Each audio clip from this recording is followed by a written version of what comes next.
Yo, what is going on, golf fans? It's your boy, Gsluke, here with our DFS and betting preview for this week's RBC Heritage. Not up there in person like we have been the last few years, but still excited for this signature event and going to get you guys ready for all of your exposure. I've already got my lineups in, so already a good idea of what I'm doing for DFS. Prop side already squared away as well, so all we have to do is get you guys your information here on this stream, and I'm smooth sailing out there until lock. But hopefully this week has been treating you guys nicely out there, and you're as excited as I am to go after and get after this action. We got Corey down there already, James Romanowski there before lock, some sweaty tryhards down there in the chat. We got Chris, MN Holla, we got MN Elise out there, I guess. Brant, Rev Cloud, Winslow, and DePeach already in the chat. Any questions that you guys have, feel free to go ahead and unload. That's what this time is for. But we're going to go through first off the DFS side of things. So that'll be a weather report, a look at some of the ownership up towards the top end of the board. We'll go through a little bit of contest selection and lineup construction as well. And then towards the end is where we're going to focus on the underdog and prize pick side. So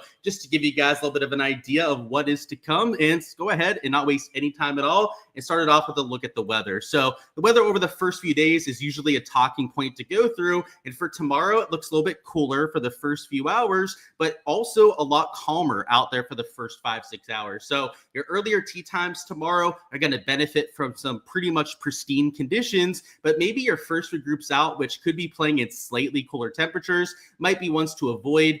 Guys starting closer to 9 or 10 local time should have absolutely nutted conditions. Now you have to take a look over there at Friday as well, because over here on Thursday afternoon, you can see the winds do kick up out there for those PM hours. Might get a little bit harder scoring as the day goes on. When we go over here to the NAM forecast and take a look at Friday, it's a lot of the same. The morning hour does look like there's a little bit more wind than what we had for Thursday, but the afternoon also looks a lot gustier than what we had for Thursday afternoon. So it goes to about 20 mile an hour wind gusts in the afternoon, and the sustained winds are also a little bit more significant. So I would say any sort of an edge that your earlier starters on Thursday might end up getting is likely going to end up getting made up for, maybe partially, maybe fully over there on Friday. So maybe I would lean towards the AM guys tomorrow, just because that forecast Thursday is the one that we have the most confidence in this close to lock. But I would expect it to be a washout between the 2 days. So personally, in my kind of process, I'm not going out there and incorporating the weather.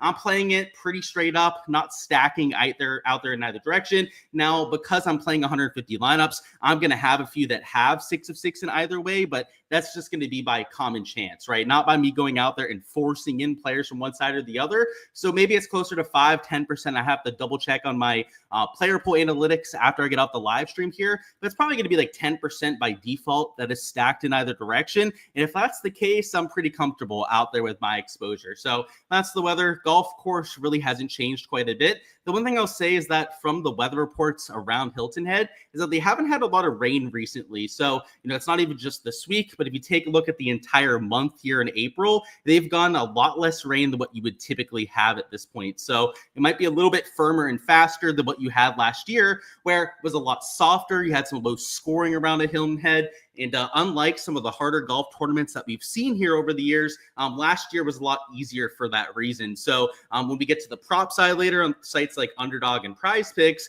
that sort of aspect is going to become even more valuable than what we just talked about. What we're going to do next, though, is go through our DFS projections. So now is where we're really going to go through Draftkings and dive into the strategy, because we're going to go through all the ownership towards the top end of the board. And if you've been on these live streams before, you know that's what we like to do in terms of the strategy, and kind of talk about the game theory up here from 8K plus. So all the guys from 8K plus we're going to have ownership for over here, but as all the other stuff here on the sheet is blacked out, you can find the rest of that over there on the Patreon page. So just like to get that plug out of the way nice and early here for all these projections that you see blacked out, including my entire player pool for this week. I'm a 150 maxer, so there's over 30-some players in my player pool this week. You can find that over there on the Patreon page. But, on top of going through the ownership towards the top, we're going to have a few extra player pool leans that I'm throwing in there as well. So you can see Daniel Berger's an outright that we're going to mention, as well as a few diamonds in the rough towards the bottom end of the board. So after we go through ownership here and a few of those diamonds in the rough is when we're going to get to all your player pool questions and deep dives. So if there's anyone that you guys want my take on,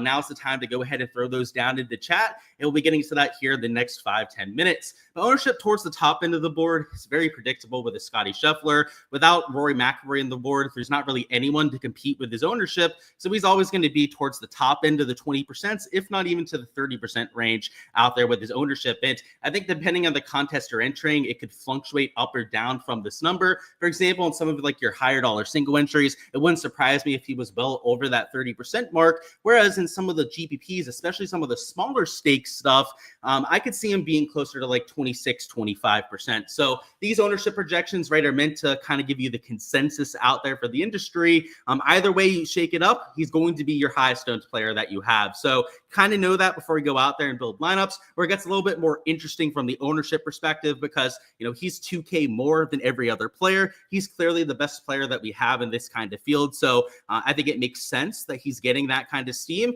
Would be with the guys slightly below that when it comes to the ownership. So for example, guys like a Morikawa at nearly 23%, a Patrick Cantlay at getting close to about 19% projected ownership. In single entries, I think Morikawa could be close to 25%. I think Cantlay is going to be well over 20% owned over there in those single entry sort of contests, because people like to feel safe. They like to have their little blanket, as DGen75 will say, their little Care Bear blanket, right, over there in their lineups. And these kind of guys towards the top make people feel safe. What I can tell you out there in DFS, especially in GPPs, like you have for a lot of those single entries, is that being safe isn't going to win you those sort of contests. So towards the top end of the board, I think if you're going to get cute with the ownership, the spot to do it is in those kind of single entry contests, in a contest where you can get a lot of leverage towards the top end of the board here on guys like a Ludwig Gobert. And while I do think he's going to get some ownership in the large field GPPs, hence why I've got him there at 12.8%, in some of those other contests where people are going to be a little bit safer with some of the guys around him,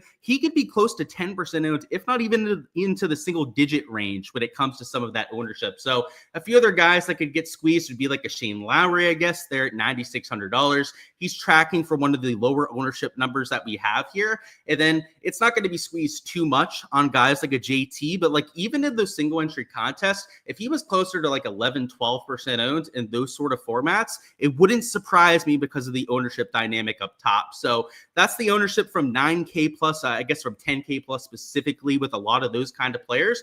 You have a lot of options from 10K plus this week. We don't always have a slate where there's a whole bunch of guys that are viable plays up top. And part of the reason for that is that down here towards the bottom end of the board, there are a lot of usable players that you have down here. And, you know, a lot of people are going to be playing Matt Kuchar this week. I know we don't have the ownership on here, but I can tell you that he's got one of the highest projected ownership numbers down there in that 6K range. Who else is going to be relatively high owned? So let's see. Rio Hisatune is going to get some ownership. Gary Woodland, my value play that I mentioned on Monday, I think even he's going to go out there and get some steam. But there are some guys down here, especially the players that are in good recent form. So, for example, like a Jacob Bridgman will be getting some ownership himself, where, you know, if you're taking a whole bunch of chalk towards the top, it's going to be real easy to fall into the trap of taking some of these higher owned guys towards the bottom and thinking that you're getting different with guys that are like 5 to 10% owned. So the one thing to kind of warn against this week is if you're going with some of those guys towards the top and you have to save some salary this week, is that especially in those large field GPPs where having leverage, having a player that's sub 5% owned is such a big utility in that sort of contest, is make sure you're getting those sort of players. It's why a guy like an Adam Scott is a player that I'm going to point out. It's why I'd rather point out a Brian Campbell this week as opposed to a Matt Kuchar, who I think could be maybe even double the ownership of what you have there with a Brian Campbell. So, you know, if you're going to have guys like Scotty Scheffler in your player pool, I'll tell you now, even though he's blacked out here, I do have Scotty Scheffler in quite a few lineups this week. If you're going to use somebody that's about 30% owned towards the top, you probably don't want to have your value plays being 7 to 10% owned. So I know the ownership up top is really what we're going to have as the main focus here for the live stream. But as I said before, guys, Patreon page is the place to be to get all those projections, because as you get down into that 6 and 7K range, it becomes even more important than what we have here towards the top. Down here in this 8K range, bottom into the 9Ks, let's look at the ownership dynamic here. Daniel Berger is by far your most chalky player, but we're going to talk about him here in just a minute. I really like him this week, so I'm going to be using him despite that ownership. But really, in this 8K range, anyone else other than maybe Sepp Straka at $8,800, and you're going to be getting significantly lower ownership. Guys like Wyndham Clark are sub 7%. Minwoo Lee also sub 7%. So if you're really looking to get cute with the ownership, the range to do it up towards the top end of the board is undoubtedly this 8K range. And there are a few guys I'm doing that with, a few pieces of chocolate I'm playing too. And just like I said before with Scotty Scheffler, right? It's blacked out. You don't see him in my player pool. Sepp Straka is a guy I'm using despite that kind of ownership. So, if you're using pieces of chalk like a Sepp, a Daniel Berger there at about 15% ownership, that means with those 6 and 7K guys down towards the bottom, you for sure can't be going out there and playing guys that are 7 to 10% owned. If you're going to have a Scotty Daniel Berger lineup and maybe another spend up that is in that 10 to 15% range, all of your leverage is going to come on those last 3 spots, which is why it is so imperative that you're avoiding some of those ticking time bombs with the ownership. So in this range, it's Berger, it's maybe Sepp Straka that you'd worry about with the ownership.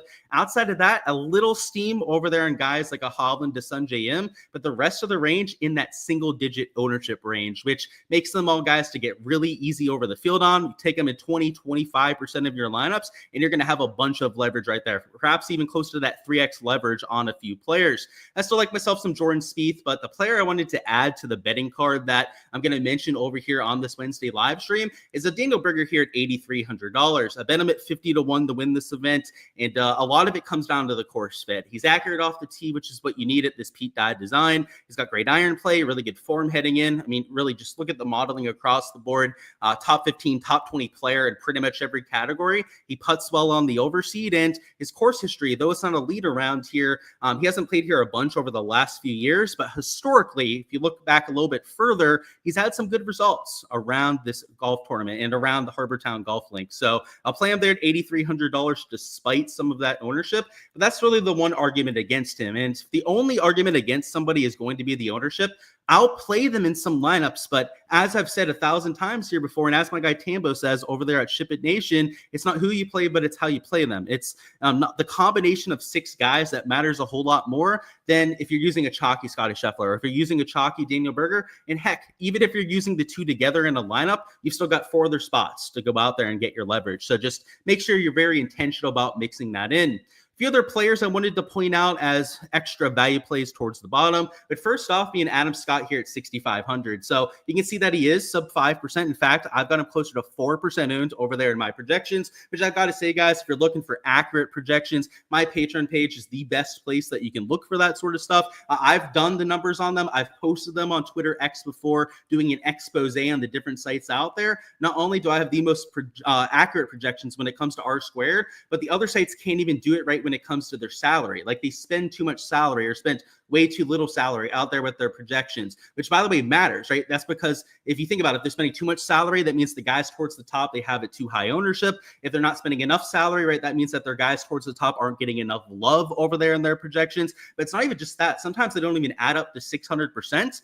Having accurate ownership projections this week is how you can make sure that you're not going to be using donkey chalk up towards the top end of the board and then also donkey chalk down towards the bottom end of the board. Because, if you're going to have guys like a Berger in your player pool like I am, you better know that the guys you're using down low with them are actually going to get you different to the field. So, and Adam Scott is a great example of that, a guy who's not informed. So that's why the ownership is going to be low on Adam. And maybe it's deserved. Perhaps he goes out there and he flops this week. It's luckily a no-cut event, so I guess he can't flop all that bad. But at $6,500, give me a guy that's really torn up these positional golf courses. He's played well at Sedgefield Country Club, Wyndham Championship event, which kind of comes similar to this style of track. He's even played well here in a few sample sizes over the years. So, yeah, give me him at sub 5% to try and differentiate compared to some of the other guys here. And then the last one I had here was Brian Campbell at 4.4%, who we know that he deals with issues with his distance off the tee, but he's very accurate, which is what you need around this golf course specifically. And he's really good from 175 yards and in, which is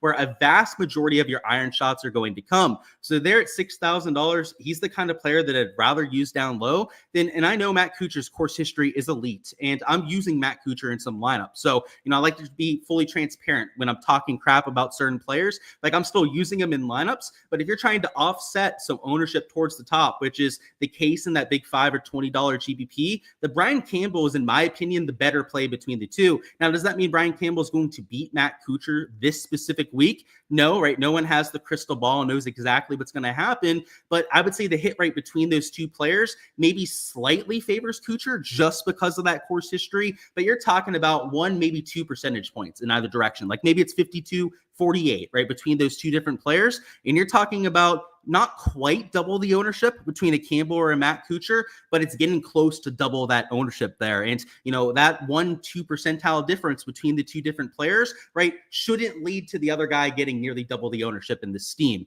which is the idea with getting to guys like a Brian Campbell instead. So that's the ownership angle. That's the strategy out there in GPPs, guys. The strategy is just to make sure that you're balancing that ownership component. You probably want a guy or two in your lineups that's getting some steam over here for main slates, just because it is a 4-round sample size. It's not like Showdown where I could actually see playing 5, even 6 pivots over there in a lineup, because it's only 18 holes of golf and a lot of chaos can happen in just an 18-hole sample size. But over 72 holes, I mean, we've seen it so far this year. Usually one guy at least 15% ownership is getting there every single week. And if not, like 2 guys out there in a lot of lineups. So, if you're going to have a few guys sneaking into your lineups with that kind of steam, just make sure you're offsetting it. That's the real key out there to your strategy. So let me see if there's any specific questions down there in the chat. Afterwards, as we're going to go through some of the contests that are available, a really nice $3 150 max that we're going to go through, that I 150 max. And I would say if you're a 150 maxer, you might want to check that one out, and a few other contests that I want to point out to you guys as well. But let's see what we've got down there. So let's see. I didn't want to skip over any questions, so I'll go the whole way back to the beginning.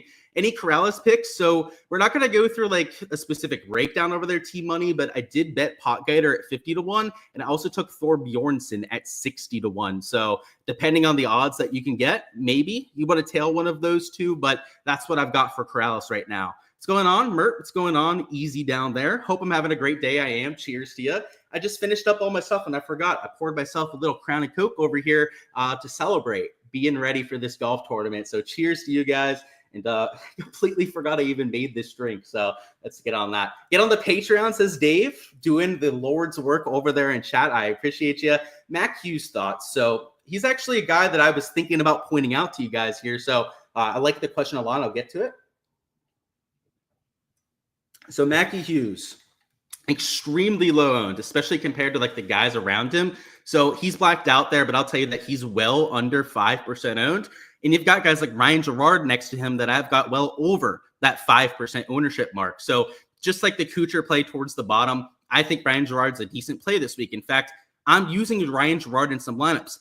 It'll be lineups where I'm differentiating elsewhere, though, right? That's the key with using that sort of player. But Mackenzie Hughes, by the way, has had a really good track record here before. So just to show you that as a reasoning to maybe want to go out there and play him.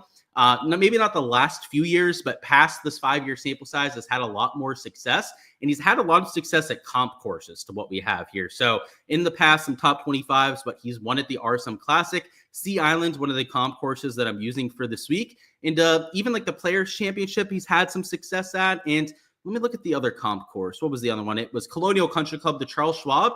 I don't think he has any like massive finishes around there, but also really good track record of these short positional sort of golf courses. So yeah, Mackie Hughes, kind of like an under the radar sort of play that you could get to. And I think if you're really trying to differentiate yourself, it's those sort of plays that I prefer over those informed players that are going to be like 7 to 10% owned. Having form is great, but they're still slapdicks. The form is what kind of gets those players into this field, and you're comparing them to guys in that 6K range that are better long-term players. The reason why the other guys in that range are in the 6K range, or if they're non-good form and they've worked themselves into this field, it's because they were a really good player 6 months ago and they've fallen off a little bit. They maybe are in the best form. That's why they're not getting as much attention. That's Mackenzie Hughes. If you think back to the fall, even close to the President's Cup, he had a lot of really good finishes. Part of that was maybe getting ramped up for that international competition. But yeah, like give me Mackenzie Hughes over some of these like hot commodities on the market, especially if they're going to be half the ownership there. Wacky Mackie thoughts of Wacky Valimaki is, I'm assuming, who you're talking about there. I think he's got some ownership behind him, but he's a good form player. So it's kind of like that argument that we just talked about, James. If you want to take somebody with that ownership, you just got to differentiate elsewhere. Thoughts on Rio versus Seabass? Prefer one over the other? So yeah, or start over. That's always an answer, I suppose, with those sort of questions. I would say start over because I personally don't love either player there, but I'm not against Seabez. I'm not playing Seabez this week, just for full transparency. But between those two, that's where I would go just because he's lower owned than the two. And long term, Seabez is, in my opinion, the better player between Hisatuni and Bazane. So yeah, I'd go with him. But the start over answer, I hate to say it. I don't like to never give that answer, but it might be an option between those two. There are a few other guys I like a little bit more.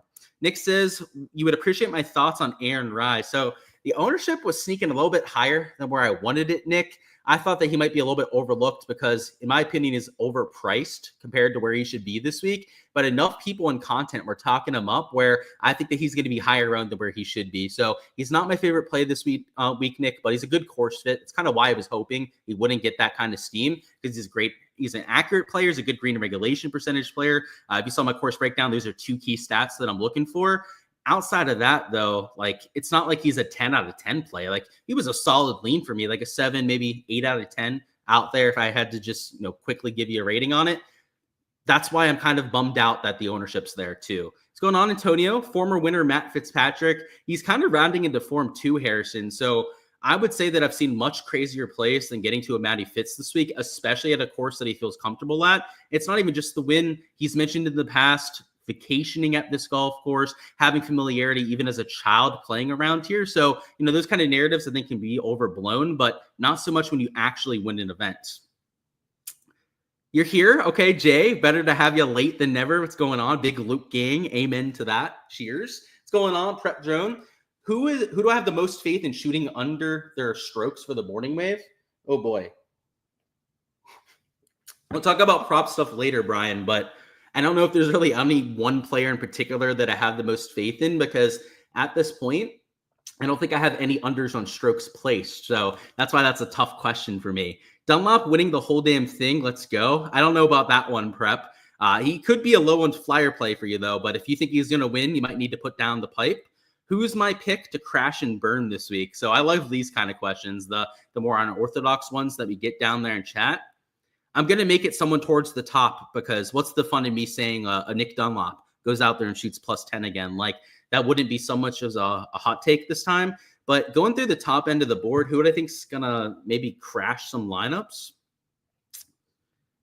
I don't really have a hot take like that up top. Like I'm looking at these guys that have some ownership and none of them really scream terrible plays to me. I know who I hope has a terrible week up top. There are a few pieces of chalk that I'm avoiding. I guess I'll just say Patrick Cantlay at 10 grand. And this is more of a hope thing, right? It's not like I think he's a terrible play at all. He's got some of the best course history imaginable. Third, second, his last 3 years. But course history is not the end all be all. And I feel like people are just hammering Cantlay. And you can see I'm at like 19%, but I have a sneaking suspicion he's going to be over 20%. So I guess I kind of hope that Cantlay is the guy that goes out there and crashes and burns. But fuck if I know, man. If I knew, they'd 100% be a fade for me, right? Thoughts on Nick Taylor? So I've got him at like a 6 out of 10 to Peach. I don't think he's a great play. I also don't think he's a terrible play this week. 6 out of 10. I don't really have a thought either way other than I like him more than most guys towards the bottom.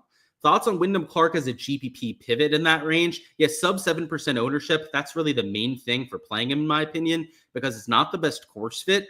I don't think he's had the worst results around here, which I guess might be kind of a counter argument to that. Let's see. Yeah, third last year was the result that I was really thinking of.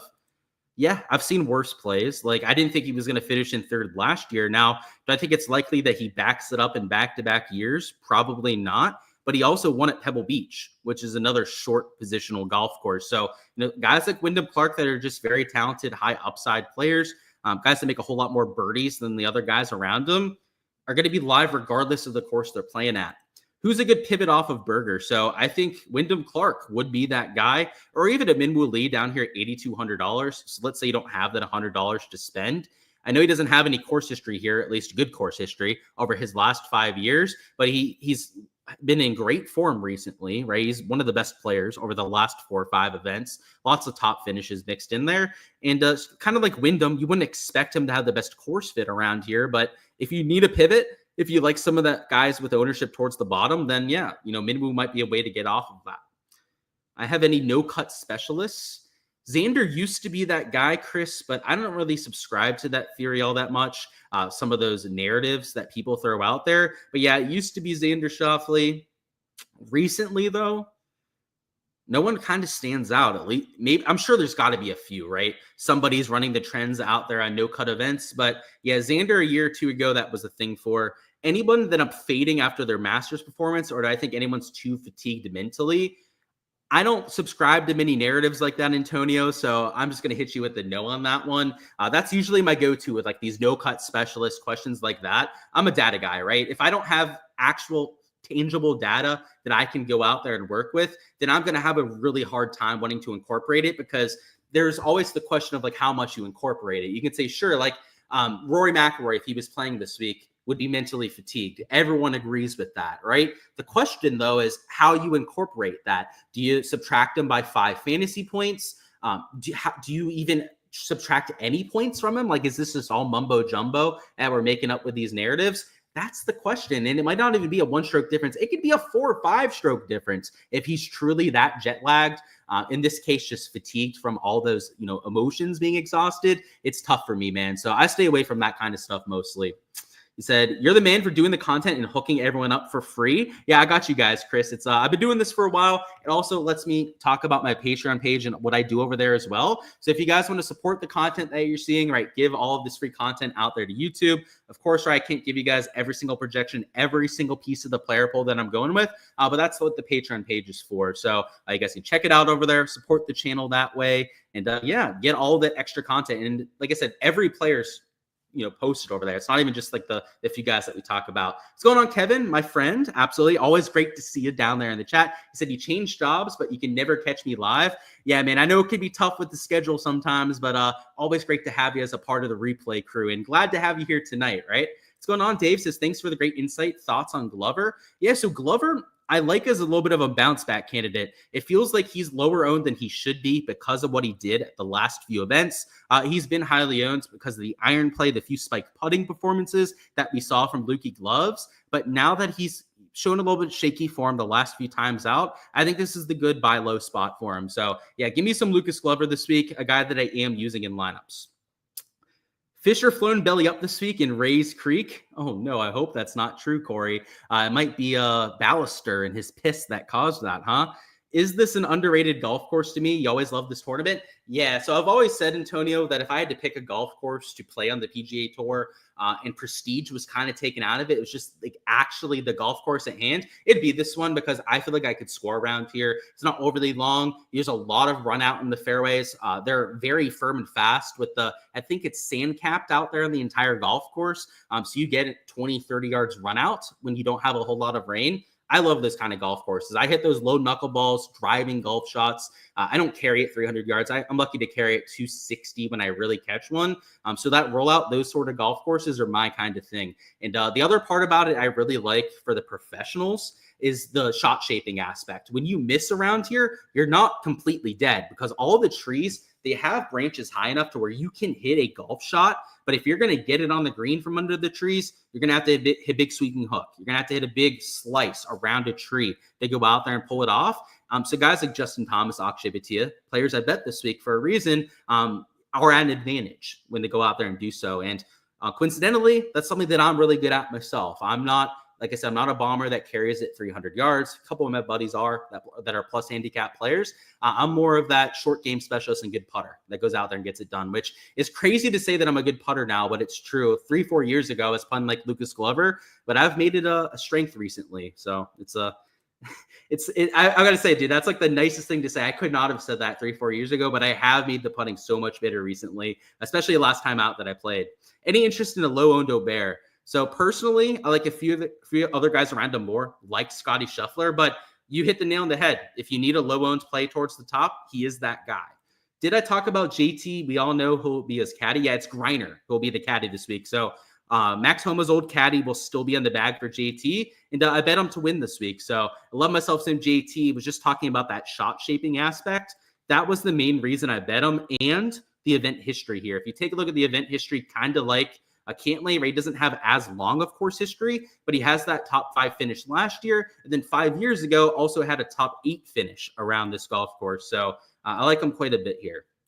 Overall, thoughts on Willie Z as a course fit? He's a 6.5 out of 10 for the course fit. And the reason I say that is that you can play him at really any sort of golf course. So I don't really think there's like any golf course on tour where I'm like, oh, wow, this is a great course fit for Willie Z, because he's a very well-rounded player. He's not super long off the tee. He's not super accurate, but he's above average in both categories. So yeah, it's like a 6.5 out of 10, but that's the case with like every golf course for Willie Z. Like you can put him up anywhere. You put him at a Masters, a US Open, a PGA Championship. He's shown us an ability to top 5, top 10 at all those sort of events. And there was always this narrative that he can never get it done at Birdie Fest. And then he went out there in a few Birdie Fests and finished top 5, top 10. So yeah, it's he fits every golf course kind of the same way. Him and Morikawa are that same sort of player. My buddy Clanton can bomb it. He sure can. But even some of my other buddies that are plus handicaps that aren't like professional golfers, they hit the ball 50, 60 yards by me. So anytime I play against them, they have to give me tee boxes. It's not even like I need to play from like the blue tee boxes, like 2 up. But it's because if I bet against them, even with the handicaps involved, I get absolutely waxed. And I know it's because they play more than me. I don't keep up with my handicap as much as I possibly should. But yeah, dude, Clanton hits it the longest out of all of them. The second longest is my brother. My brother, and I hate giving him credit because he's my younger brother. And anyone with a younger brother probably knows this. You'd hate to give credit to him, but yeah, he can carry it 330. So my brother definitely is one of those longer hitters. Let's talk about some of the contests that are available, though. So the main one I wanted to talk about, something I've already max entered myself, but it's this $3 150 max. And the reason why I want to point it out is we never get large field 150 maxes that are 10% to first place. And that is exactly what we're getting here. So right, 30K to first, which is a very sizable payout for this sort of payout structure, right? It's only $450 to go out there and max enter it. And you may think like, oh, wow, it's such a big payout that it must be super top heavy. Not the case, right? 10% to first, half of that to second. 10th place is still a $1,000 payout, which is double even if you go out there and fully max enter this for $450, right? Even over double that sort of max entry fee, which is why I really like this sort of GPP. Now, it's got over 100,000 entries. So if you're going to enter this sort of contest, you've really got to be leaning into that ownership angle. So guys like an Adam Scott, Brian Campbell, Mackenzie Hughes, I know we had some questions about there before, are going to be the keys to really get different out there with these sort of players. So I like that GPP, but just keep in mind that it is extremely large. You still have the drive the green out there. And, you know, if you're entering contests right now, a lot of them are going to be filled. You can look to the $100 single entries, some of the smaller, like $100, $200 single entries that they're going out there and posting. Probably stay away from like the big $25 GPPs. Like unless you're 150 maxing this sort of contest here, which by the way, it's 20% to first place. So not quite the same kind of payout structure that we had there in that $3 one. If you're not 150 max entering this, then it's just not worth entering unless you're just entering one lineup, kind of giving up the fact that you're probably burning that money away out there with your one entry, because you still have to beat 50,000 other entries and you're playing against people, sharks, professionals out there that have 150 lineups versus your one lineup to go out there and enter on. So for the most part, stick to the more sustainable contests, whether it's single entries, $100, $200 ones, or even some of like the $33 or like $12 single entries that you have. So some of those are some of the better contests that we have on the entire site. In terms of actually putting together lineups, the main thing I want to point out with lineup construction, we'll build one lineup here together out there for the large field GPPs, is making sure that you have enough leverage. So even if you're starting with a Scotty, I mentioned maybe going Scotty and then Daniel Berger as your second man in here to give you an idea of starting with some chalk towards the top. You still have 4 spots to get that differentiation. So to show you an example of what that would kind of look like, here in that 7K range, maybe rather than taking a slightly chalkier Bud Cauley, who I do think will be over like 7% owned, maybe even over 10% owned out there in some contests, you might want to think about getting a little bit more cute about it.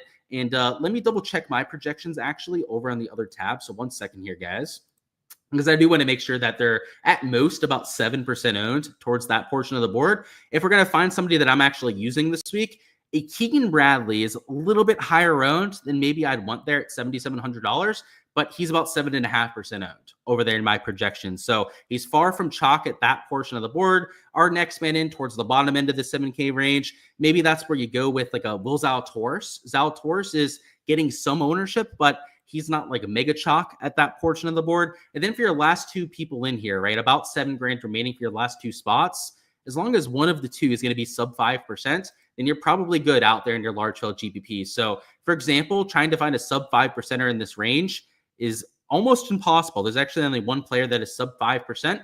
But like if you used a Pendrith, who he's maybe not the best course fit, right? He's more of a long guy, more of a straight and long driver that you take it like a Farmer's, but he still has played well at some shorter tracks before. I know a few other shows have talked about that with Pendrith, that sometimes some of these like club down players like him and a Gary Woodland tend to shine at these shorter tracks because they hit so many fairways when they're hitting less than driver. You know, Pendrith, maybe not like the course fit that you think of when it first comes to mind. But if you went with him, who's a little bit lower owned, I've got him at just a little bit over 5%. And then your last man in here, let's say you went with like Hughes or somebody like closer to 3-4% owned as your last man in. This lineup has more than gone different from the first two players. Like your 30% owned, your 15-20% owned Daniel Berger there, with plenty of leverage towards the bottom. And in fact, you know, if you threw in a Hughes there as your last man in, you would probably be even overdoing it a little bit. You could probably go back up to a Bradley, a Zalatoris if you wanted to, and get even a little bit chalkier with those sort of players and get away with it because of how,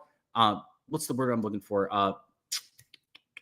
Intentional you were about trying to get that leverage, right? Because you were going out there and you were forcing in guys that were lower owned. You were intentional about it. You don't have to worry about it as much towards the top end of the board. So that's the idea out there with your line of construction. If you're in single entries, some of the smaller field GPPs, maybe you can take on a little bit more ownership than you otherwise would be. And see if there's any last second DFS questions. If not, guys, go ahead, smash that like button if you guys haven't already. And also subscribe so you guys don't miss any of the content over the weekend, which will include our showdown live streams for rounds 2 through 4. Those are going to be over on the Ship It Nation YouTube channel, and the prop and betting live streams, which are going to be afterwards over here on my YouTube channel. I'm going through like underdog and price pick stuff, which speaking of, guys, we're going to go through here in just a second. So if you have any DFS questions, now is the time to go ahead and throw those down into chat before we fully cycle over there to the prop side of things. But if you are here for the underdog and price pick stuff, just a few minutes before we get into that. It sucks hitting 4 or 5 irons in when the rest of the group is hitting 9 or wedge. Exactly, man. Like even if there's like handicap accounting for it, it's not fun, right? Hitting long irons into every single hole. There'll be a front pin. My buddies are accessing it, you know, spinning the ball back and having good birdie looks. And the best I could possibly do because of the physics involved with hitting the longer club is have like 20 feet for birdie. So yeah, that is the idea with it. And I get slightly less strokes because of that, but it's worth it. It makes it a lot more fun. Sibling rivalry, yeah, you know all about it. And I still beat them when we play, though. So it's not like that distance is everything. Sligala has back-to-back top 5s here at this tournament. Is he beyond broken? I'm never somebody that'll say somebody is beyond broken. I mean, you saw it with Max Homa last week. I didn't play Homa. I faded him, and I got burned for it out there in some prop stuff. But I'll never say anyone's too broken to go out there and play, especially when they have some course history, because sometimes the good vibes, I mean, you saw that with Homa in that case, it can spring on a pretty good bounce-back performance. Denny as a GPP play. So I'm not sure if that's a question or more of a comment down there, but yeah, I think he's a decent option. I'm using him this week. All right, let's talk about some prop stuff. So prop stuff, I already did a whole article on that over there on the Bet the Number blog. So if you guys have already checked that out, a lot of this is probably going to be the same. But you can see the stat averages here on the screen. And the big thing, I think, this is my take on it. I may or may not be right about this, is I think it's going to play harder than what we had last year. Because if you guys remember, it was really soft last year. They had some rain the week of the event. Golf course played a lot lower scoring average wise than really what we've ever seen before. And part of that is because of the signature event aspect. But they had the signature event here the year before that, right? And it didn't play nearly as under par. Now, a little bit windier that year too. But looking at the monthly weather over here, which I don't have up right now, you're going to have to take my word on that. You can just look it up for Honehead, monthly weather, and you can confirm this for yourself. But they've gone hardly any rain this month. And it's already on the 16th, right? We're halfway through the month over here in April. And they've gone like 5% of their monthly rainfall percentage. So nowhere close to the 50% mark that you'd expect for getting close to that midpoint of the month. And this week in particular, they've gotten no rain over there in Hilton Head. So I think the course is going to be a little bit fiery than last year. I think you're going to see some more rollout in the fairways, which will make the course play shorter, but you're going to see more missed fairways. And then you're also going to see a lower green regulation percentage. So I think that these two averages will likely go down just a little bit in each case, but your bogey average is probably going to go up because you already have tiny greens. If you guys didn't know, the greens around here are only 3,700 square foot.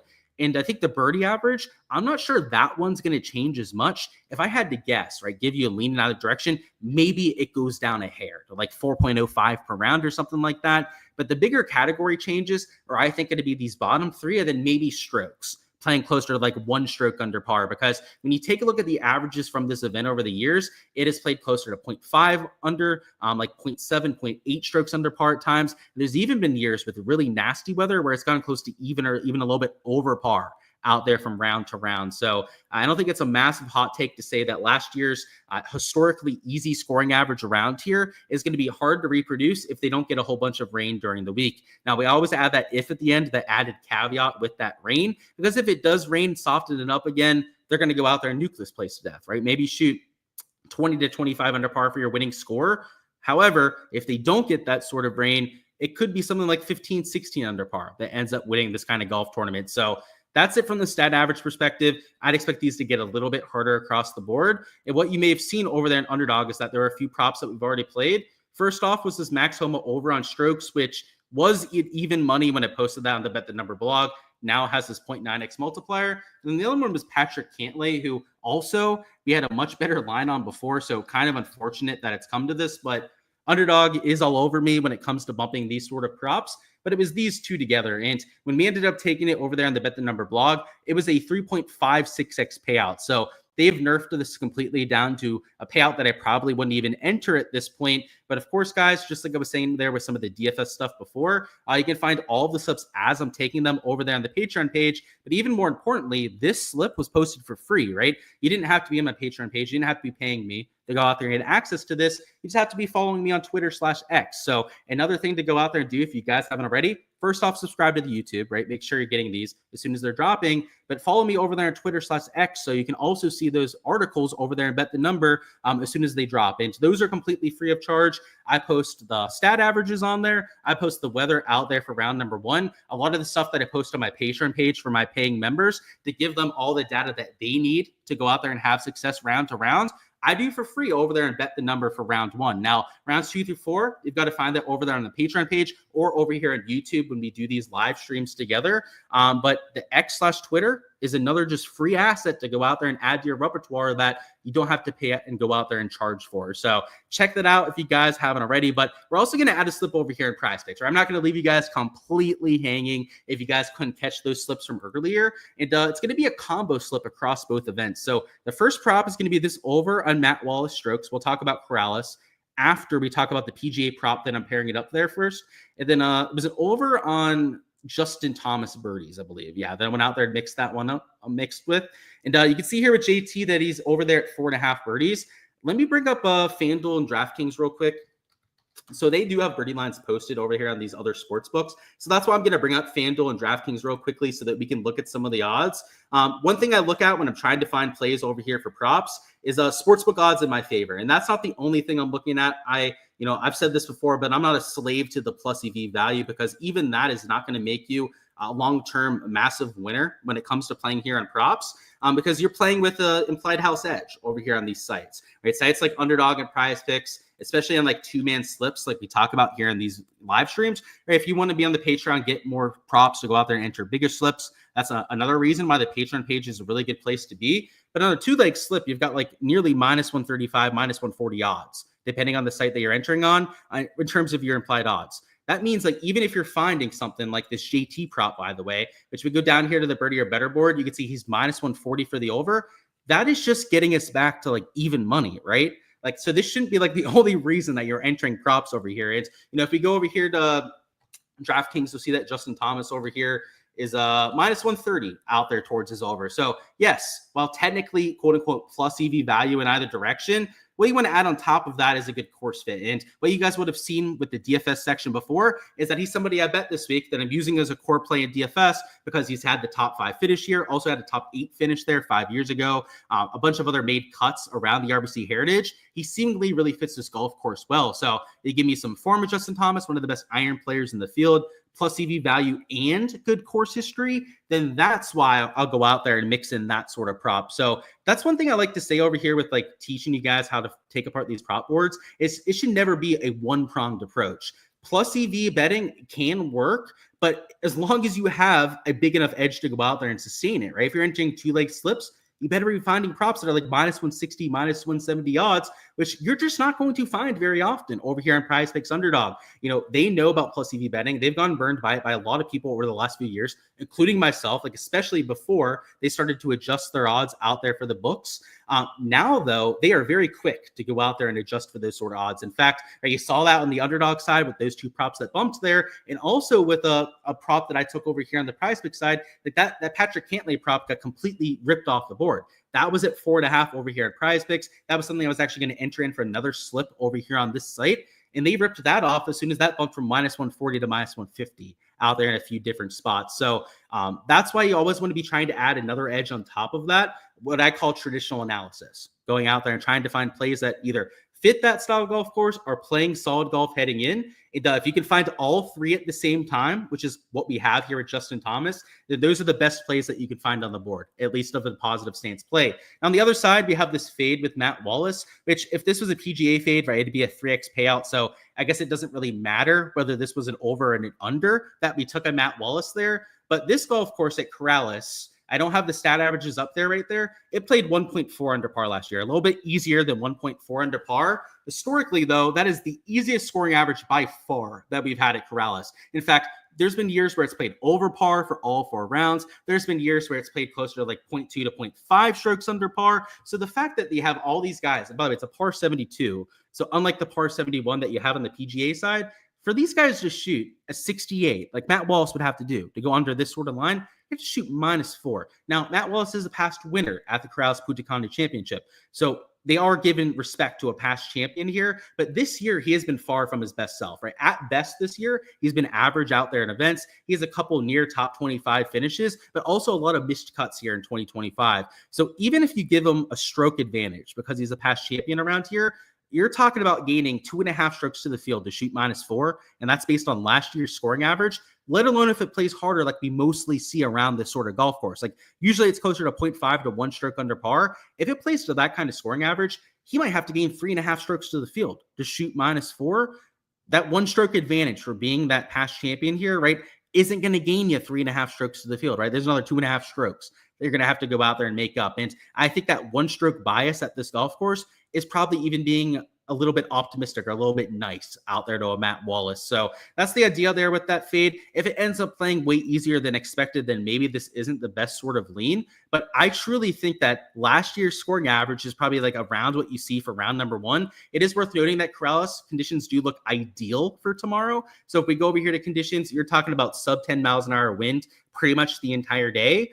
However, we've seen this before at this golf event before, and the average hasn't played to what we saw there last year. So, if it does get a little bit harder than what you had there in 2024, then I really like our chances on these sort of props. And I went through some of the interviews there on the PGA Tour website, the media website, going through kind of like the transcripts that they have posted there. And none of the players were talking about the course difficulty. So all they said was that the Devil's Elbow, which is I think 15 through 17, was a very difficult finishing stretch to the golf course. It might be 16 through 18. It's something like that. I couldn't care that much about Corrales, to be honest, to go out there and get that 100%. But none of them said it was playing like overly difficult other than those 3 holes that they were asked about in particular. So hopefully it does play more difficult, right? That's kind of what I'm hoping for out there, but we won't know for certain until after round number 1. So as I always say out here with these round 1 props, guys, there's a reason why we don't spend as much time over here on the live streams for round number 1 on them, is because we don't have the data to work with.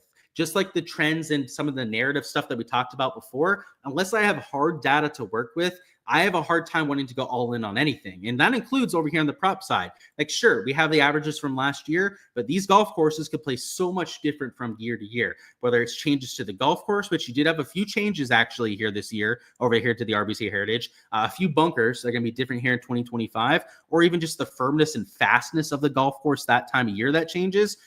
Those are things that can severely impact these averages. So, for now, maybe you have a slip or 2 that you're going out there and entering. I think for myself that there's 3 slips that I've already entered at this point, but a lot of my exposure is obviously going to come rounds 2 through 4. But even after we can see some of the AM action over there at these golf courses, there could be stuff that we take for the mid to later starters, right? PM guys over there at Corrales, mid to later guys over there for the RBC Heritage that you could find some value on because you see how the golf course is actually playing, right? Rather than having to guess, prognosticate, right? Going through weather forecasts, that sort of thing to figure out what actually is going on. You can just see what's going on with some of the averages coming in. So that's what the Patreon page is great for there as well, is you can see my take on the averages coming in and be able to react to some of the data coming in to add even more slips to your repertoire, which I've tracked all this long term. I am a big proponent of tracking my results, figuring out what's going wrong, what's going right out there in my process. And I'll tell you guys that long term, my stats are the best. It's not even close out there on it that are after the round actually begins. After the round begins, my hit rate goes up like 10% out there per prop. It goes from on average about 57.5% to upwards of 65% after lock. And that's a massive edge, right? 50-50 props, getting over a 15-20% edge right there. The reason why you can generate that sort of edge is because you'd see the golf course, right? We don't have to guess about how the golf course is playing. If it's playing a stroke or a stroke and a half easier than we think, which happens all the time, right? These averages are just averages. You're going to get outliers out there in either direction that you can really pound the boards and take advantage of it. Now, the thing that makes it tough on a lot of slates to go out there and pull this off is the fact that you have correlation rules, right? That's something that they wrote into the golf rules a year and a half, 2 years ago that we've been dealing with ever since. But the thing this week that we can do, and I'm not going to say too much about it because I don't want to spoil the edge, is that we have multiple golf events going on, right? We have, especially on Prize Picks, right? We've got these props over there from Corrales that if we mix them together, right? Again, it doesn't matter which one we took over here on Matt Wallace, right? Over or under, it's going to pay 3x no matter what. We can use that to our advantage, right? Because if we just mix in both of the events at the same time, we're paying attention to both events as we're getting these stat averages, then you can go out there and get slips that pay the normal amount, no matter what we go out there and do. And, you might not be getting correlation across the slip that you're entering. That for sure, right? That's getting taken away. That's why the payout's a little bit better. But you can correlate your portfolio of slips, right? You can have a whole bunch of slips that have fades on them and get correlation that way, which I don't think a lot of people talk about enough over here in golf betting, right? Getting plus EV value, doing traditional analysis, form, all of that is a way to generate an edge over here with PGA betting. But another way to generate an edge is by portfolio management, right? Going out there and correlating your portfolio of props based on the conditions that you're expecting. And, if you're somebody like myself that really tracks this kind of stuff, prides themselves on being able to break down these golf courses better than anyone else can, then you can generate a lot of EV by going out there and doing that accurately. So that's what the Patreon page is for, giving you guys all of that insight, not only before lock, like you guys can see here with the averages, the weather reports that we go through over here on this side, but also after lock with the exposure that I'm going with over there. So just like the DFS stuff, you can find that link down below. Let me see if there's any last second questions. And if not, we're going to hop on out of here. I appreciate you, Antonio. Thank you for stopping on by. Yeah, we can do 2 strokes for T-box in those cases. Yeah, I don't know what our rule normally is. I don't think we have like a steadfast one, but that feels like a pretty good one there. What's going on, Joe Mama? Your boy, what does the green Y mean on the Patreon? So yeah, I sent you a message back there, Jay. That means that they're in my player pool over there in DFS. So yeah, make sure to check out my message back to you over there. I said hi back. Time to smash the like. You heard him, Nick. Go out there and do so. He said I should be on ESPN, man. That's a dream one day. I've got to say that. If I could get a job being an on-course reporter, it doesn't have to be for ESPN. If I could do that for Golf Channel, CBS, even like a smaller radio channel until I can get a bigger time gig, that's the thing. And I don't got to be an analyst. I don't got to be like the main guy on one of these broadcasts. Just get me on the golf course. I don't got to even show my face all that much, right? Some of those on-course reporters, they ain't the most beautiful people. Like I'm totally cool with that, right? Over there in the broadcast, just get me on the course, talking about what I see over there and hyping up some of these golfers, and I'd be all for it. So, hey, if you want to get me in front of somebody that can make that kind of decision, Corey, I'm not going to argue against it, but that's all I've got, guys. Appreciate all your support on the channel as per usual. Go ahead, smash that like button if you guys haven't already, and best of luck with all the exposure that you guys are going with. That's over there in the GPPs. I hope to see you guys out there towards the top end of some contests. Over there on the prop side of things, let's go out there and try and sweep our round 1 exposure. And of course, guys, for rounds 2 through 4, there's going to be plenty of content to come this weekend. So subscribe so you guys don't miss any of that over here on this channel. On this channel, it's going to be the prop and betting live streams out there for rounds 2 through 4. And then as I said, for the showdown side, so that's Draftkings for rounds 2 through 4. That's on the Ship It Nation YouTube channel. So if you guys haven't already subscribed over there too, make sure you guys do that as well, so you guys don't miss me with any of the shows that I'm doing this weekend. But I already told you, already got all my stuff in already, so I'm going to go out there and play some video games out there with the bros. I think we got some CSGO on the docket for tonight, maybe a little bit of PGA 2K25 as well. So, yeah, hopefully they kick their asses over there as well. So best of luck, as I said. I'll see you guys a little bit later on this weekend, and let's get after it.